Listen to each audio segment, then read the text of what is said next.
атриалниот септарен дефект и постојањето на ПРО, овален отвор на ниво на меѓупредкоморната преграда, се всушност и најфреквентните и најчесто диагностицираните вродени срцеви мани кои што бараат третман.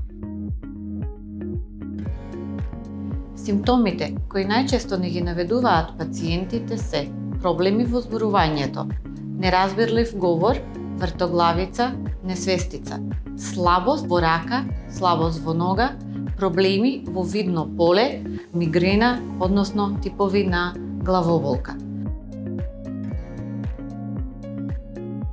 Од неинвазивните диагностички методи секако ќе ги издвоиме најпрво ЕКГ, трансторакалната ехокардиографија. Доколку има потреба, понатака продолжуваме со дополнителни испитувања. Се прави бабл или контрасна со меурчиња, трансторакална ехокардиографија, транскранијален доплер и секако трансезофагијалната ехокардиографија.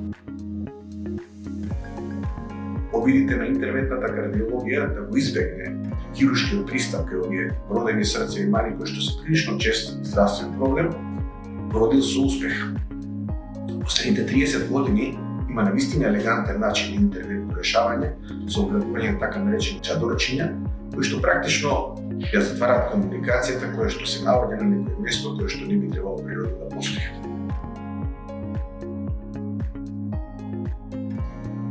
Целата процедура се изведува со контрола на икс-зраци, тоа се работи во карактеризационална лабораторија, изведува тим на интервентен и неинтервентен кардиолог, најчесто со побарување на анестезиолошка поддршка во форма на една аналгоседација.